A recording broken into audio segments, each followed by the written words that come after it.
You want to support Roland Martin Unfiltered? Be sure to join our Bring the Funk fan club. Every dollar that you give to us supports our daily digital show. There's only one daily digital show out here that keeps it black and keep it real as Roland Martin Unfiltered. Support the Roland Martin Unfiltered daily digital show by going to RolandMartinUnfiltered.com. You can make this possible. A big decision today by the NCAA. They are allowing athletes to actually profit off of their likeness. This follows California signing a law that makes it possible for athletes to do so. This has been a contentious issue for decades as NCAA programs have made billions off of athletes, but they were not able to make money off of their own likeness. You might remember Ed O'Bannon, former star UCLA, who sued the NCAA over making money off of his likeness on video games, but the players not benefiting. Well, California moved forward a bill signed into law by Governor Gavin Newsom, allows for them to do so. About 10 other states were considering a similar bill, including Florida. The NCAA realized they needed to take action, and so they decided today to actually move forward to allow this to happen. Joining us right now is Stephen Bradford, the California State Senator, who actually co-sponsored that bill, and also Taylor Branch, who authored an e-book called The Cartel, The Rise and Fall of the NCAA. I want to start first with Senator Bradford. This is, of course, surprising to lots of people, but the pressure of your bill and that of other states following suit caused the NCAA to realize they could no longer stop the momentum when it comes to allowing athletes to profit off of their likeness. For having me today and following up on this issue. Yeah, the tide was clearly evident by the NCAA's actions today. We often say so goes California, so goes the nation, and I think today demonstrated that. We had fought long and hard to address this issue, and it's nothing that's new to California or this nation as we talk about fair treatment to athletes through the by the NCAA, I should say. And I'm appreciative of your attention and effort and exposing this, not only after SB 206, but being a champion well before this. So thank you for having me today. And what now, granted, now, if you look at what they decided, there's still are kinks that have to be worked out. There are a couple of federal bills that are going to be filed. Now you have, of course, State Senator Richard Burr of North Carolina. As a result of this action, he now wants to say, well, if athletes will do this, they should start taxing the scholarship. We'll see how far that goes. But let's be clear. There are people who are angry with what California did, with what you did, because they have been profiting off of the bodies of the athletes, especially black athletes, for decades. Without a doubt. And the NCAA, this won't impact the NCAA or the university whatsoever. This will just allow that young student athlete, be it male or female, to hire an agent, hire an attorney, and own their name, likeness, and image as any other student or any other individual can in America. Even if you're a scholarship, music student on full scholarship, you can teach music lessons. But if you're a scholarship athlete, you can't teach swimming, football, baseball, whatever the case where your area of expertise, you can't benefit off those talents. So this is just allowing them to be able to own their image like anyone else here in the United States of America. And it follows suit of what we've allowed Olympic athletes to do for now the last 20 years. I want to bring in Taylor Branch. He authored a book years ago called The Cartel, Inside the Rise and Fall of the NCAA. We had him on my show, Washington Watch, on TV One when that book came out. Taylor, you were planning to write on something else, but then when you begin to look at this thing, you begin to realize how the NCAA, frankly, was abusing student athletes, making billions of dollars. And in fact, the guy who led the NCAA for years admitted this was a faulty system when it came to the so-called student athlete, which really wasn't even, as you wrote, was a term that a lawyer came up to defend the NCAA in a lawsuit. Mm-hmm. That's true.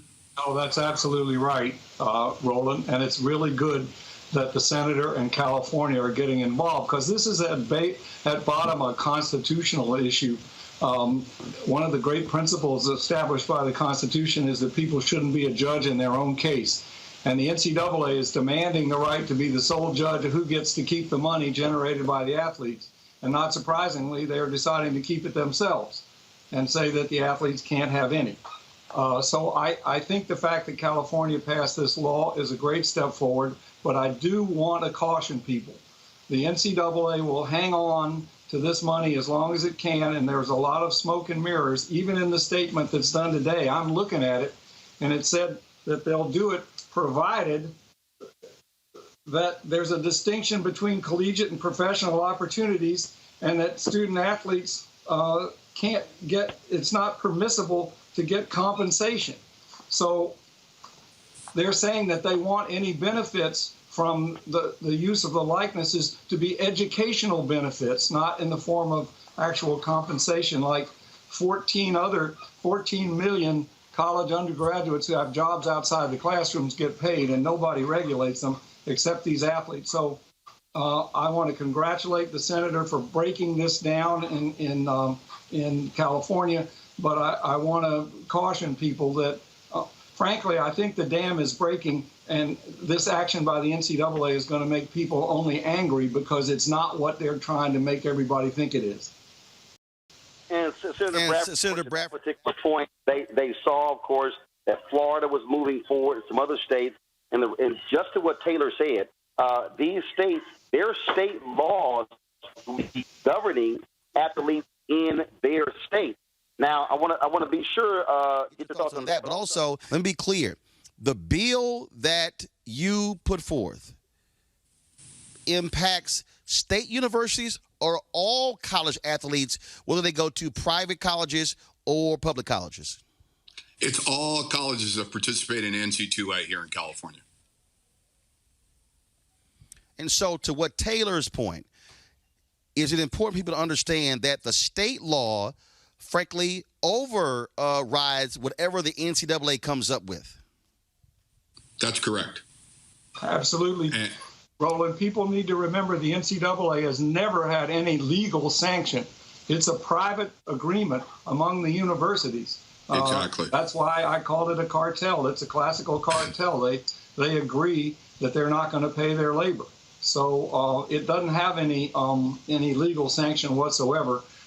But finally, states are beginning to address this injustice through state law, and it's a good benefit. We just have to be careful, because there will be smoke and mirrors to try to conceal what they're doing and make us think that everything's all right.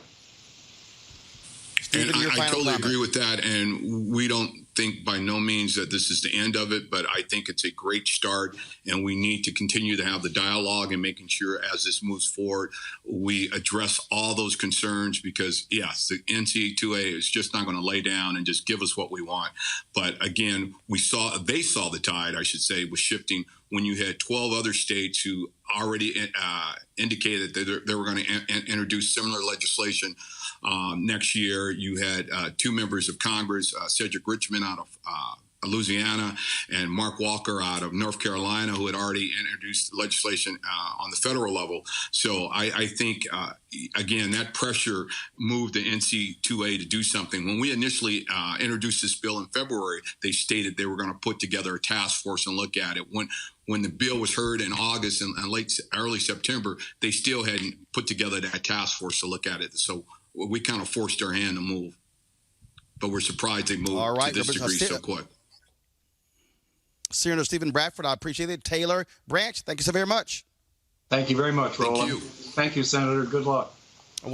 Thank you. I appreciate it. I want to bring in my panel here. Joining me right now is Kelly Bethea, communication strategist, Melik Abdul, Republican strategist, and also Dr. Jason Nichols, Department of African American Studies at University of Maryland. Jason, I want to start with you. This is a huge issue. As Taylor said, there's some other things that have to be worked out. NCAA is going to try to frame this to their benefit, but the bottom line is here. They're not going to be able to get around state and federal law. No, that's absolutely correct, and I think it's a great thing. As you mentioned, I remember the Ed O'Bannon situation and him wanting to profit off of his own likeness. We also have to remember the Michigan teams of the 90s with Jalen Rose and the others, and them having to actually cover themselves up with T-shirts because they felt that people were using their likeness and them not profiting, them not being able to put gas in their cars or eat dinner at night.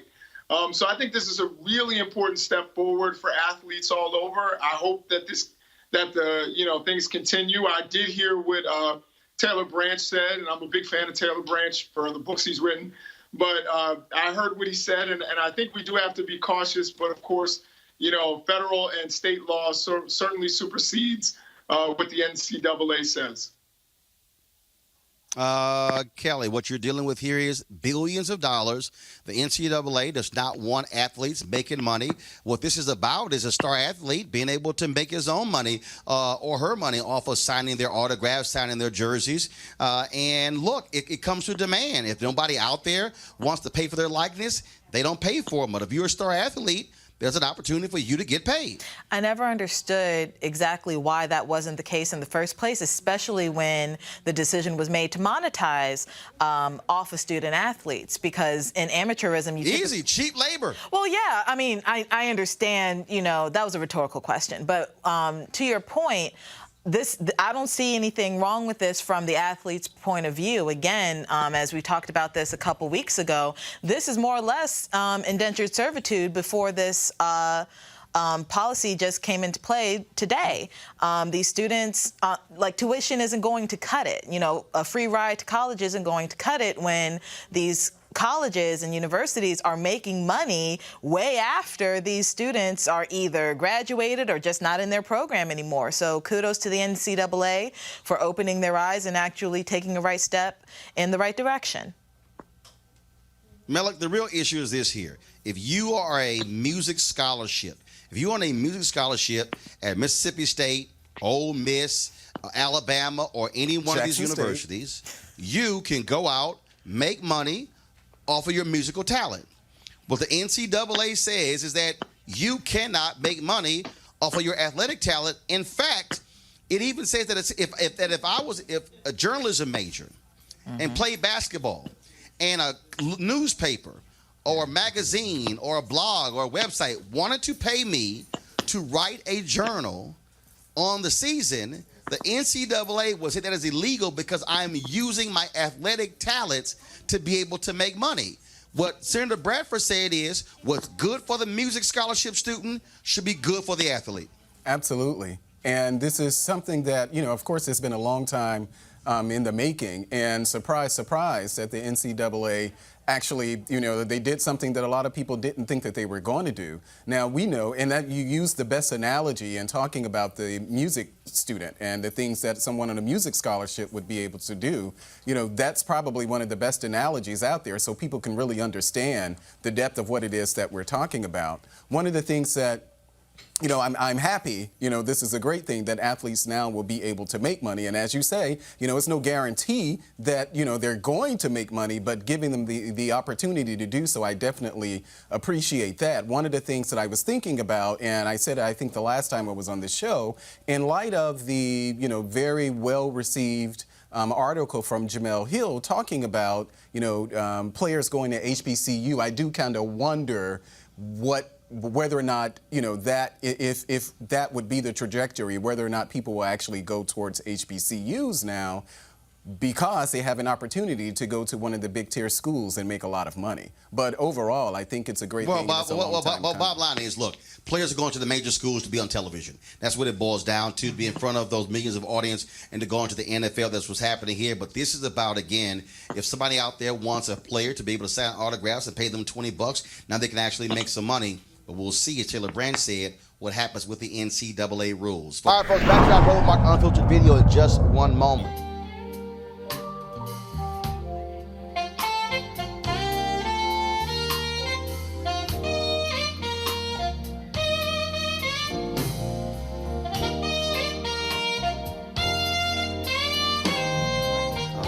Hey, folks. Second annual Luxe Jazz Experience in Cabo, November 7th through the 11th. I will be there, broadcasting Roland Martin Unfiltered there on that Thursday and Friday.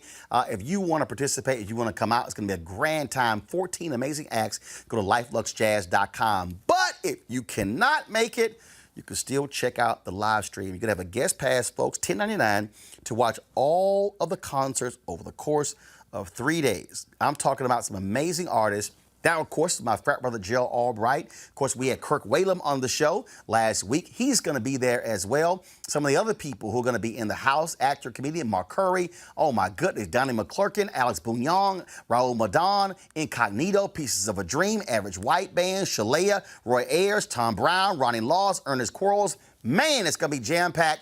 If you want to get the live stream, go to gfntv.com. That's gfntv.com, gfntv.com. You can watch all 3 days, live stream, all the concerts right here on your phone, on your iPad, on your computer, just for the cost of $10.99. So we certainly want you to do that, and we look forward to the Luxe Jazz experience there in Cabo. Now back to your Roland Martin Unfiltered video.